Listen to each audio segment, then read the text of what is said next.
प्राचीन काल में मनोहर नगर में पीठत नाम का एक अनाथ ब्राह्मण रहता था। वह भगवती दुर्गा का भक्त था। उसके संपूर्ण सद्गुणों से युक्त सुमति नाम की एक अत्यंत सुंदरी कन्या उत्पन्न हुई। वह कन्या सुमति अपने पिता के घर बाल्यकाल में अपनी सहेलियों के साथ क्रीड़ा करती हुई इस प्रकार बढ़ने लगी जैसे शुक्ल पक्ष में चंद्रमा की कला बढ़ती है।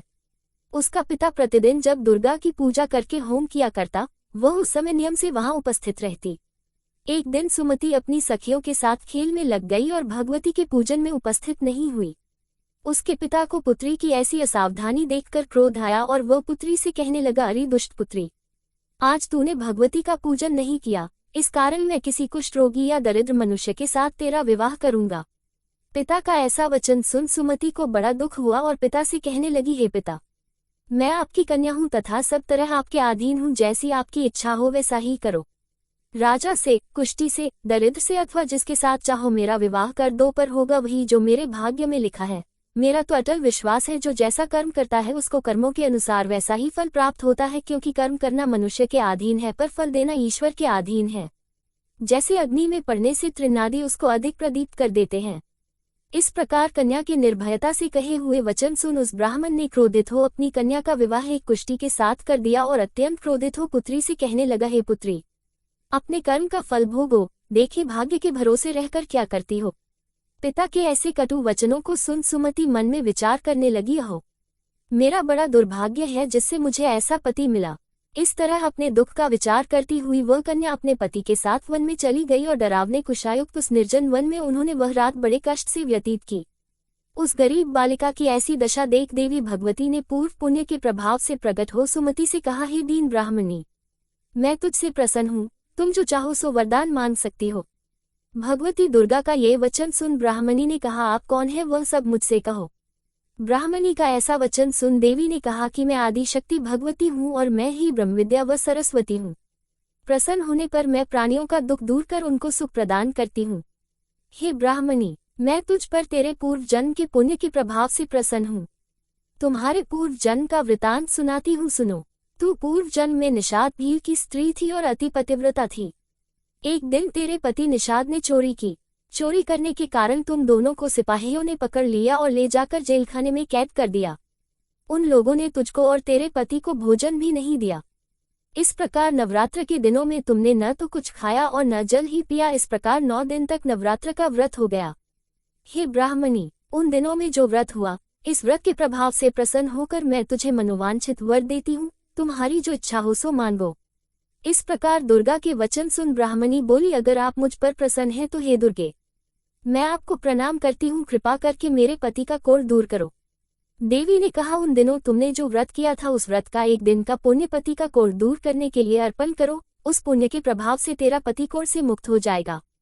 इस प्रकार देवी के वचन सुन वह ब्राह्मणी बहुत प्रसन्न हुई और पति को निरोग करने की इच्छा से जब उसने तथास्तु ठीक है ऐसा वचन कहा, तब उसके पति का शरीर भगवती दुर्गा की कृपा से कुष्ठ रोग से रहित हो अति कांतिवान हो गया। वह ब्राह्मणी पति की मनोहर देह को देख देवी की स्तुति करने लगी, हे दुर्गे, आप दुर्गति को दूर करने वाली, तीनों लोकों का संताप हरने वाली, समस्त दुखों को दूर करने वाली, रोगी मनुष्य को निरोग करने वाली, प्रसन्न हो मनोवांछित वर देने वाली और दुष्टों का नाश करने वाली जगत की माता हो। हे अम्बे, मुझ निरपराध अबला को मेरे पिता ने कुष्ठी मनुष्य के साथ विवाह कर घर से निकाल दिया। पिता से तिरस्कृत निर्जन वन में विचर रही हूँ, आपने मेरा इस विपदा से उद्धार किया है। हे देवी, आपको प्रणाम करती हूँ, मेरी रक्षा करो। उस ब्राह्मणी की ऐसी स्तुति सुन देवी बहुत प्रसन्न हुई और ब्राह्मणी से कहा, हे ब्राह्मणी, तेरे उदाले नामक अति बुद्धिमान, धनवान, कीर्तिवान और जितेंद्रिय पुत्र शीघ्र उत्पन्न होगा। ऐसा वर प्रदान कर देवी ने ब्राह्मणी से फिर कहा कि हे ब्राह्मणी, और जो कुछ तेरी इच्छा हो वह मांग ले। भगवती दुर्गा का ऐसा वचन सुन सुमति ने कहा कि हे भगवती दुर्गे, अगर आप मुझ पर प्रसन्न हैं तो कृपा कर मुझे नवरात्र व्रत की विधि और उसके फल का विस्तार से वर्णन करें। महात्म्य इस प्रकार ब्राह्मणी के वचन सुन दुर्गा ने कहा, हे ब्राह्मणी, मैं तुम्हें संपूर्ण पापों को दूर करने वाले नवरात्र व्रत की विधि बतलाती हूँ, जिसको सुनने से मोक्ष की प्राप्ति होती है। आश्विन मास के शुक्ल पक्ष की प्रतिपदा से लेकर 9 दिन तक विधिपूर्वक व्रत करें। यदि दिन भर का व्रत न कर सके तो एक समय भोजन करें। विद्वान ब्राह्मणों से पूछकर घट स्थापन करें और वाटिका बनाकर उसको प्रतिदिन जल से सींचें। महाकाली, महालक्ष्मी और महासरस्वती देवी की मूर्तियां स्थापित कर उनकी नित्य विधि सहित पूजा करें और पुष्पों से विधिपूर्वक अर्घ्य दें। बिजौरा के फल से अर्घ्य देने से रूप की प्राप्ति होती है। जायफल से अर्घ्य देने से कीर्ति, दाख से अर्घ्य देने से कार्य की सिद्धि होती है। आंवले से अर्घ्य देने से सुख की प्राप्ति और केले से अर्घ्य देने से आभूषणों की प्राप्ति होती है। इस प्रकार पुष्पों व फलों से अर्घ्य देकर व्रत समाप्त होने पर 9वें दिन यथाविधि हवन करें। खांड, घी, गेहूं, शहद, जौ, तिल, बिल्व, नारियल, दाख और कदम आदि से हवन करें। गेहूं से होम करने से लक्ष्मी की प्राप्ति होती है। खीर एवं चंपा के पुष्पों से धन की और बेल पत्तों से तेज व सुख की प्राप्ति होती है। आंवले से कीर्ति की और केले से पुत्र की, कमल से राज सम्मान की और दाखों से संपदा की प्राप्ति होती है। खांड, घी, नारियल, शहद, जौ और तिल तथा फलों से होम करने से मनोवांछित वस्तु की प्राप्ति होती है। व्रत करने वाला मनुष्य इस विधि विधान से होम कर आचार्य को अत्यंत नम्रता के साथ प्रणाम करे और यज्ञ की सिद्धि के लिए उसे दक्षिणा दे।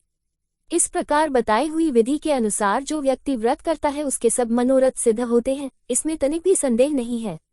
इन 9 दिनों में जो कुछ दान आदि दिया जाता है उसका करोड़ों गुना फल मिलता है। इस नवरात्र व्रत करने से अश्वमेध यज्ञ का फल मिलता है।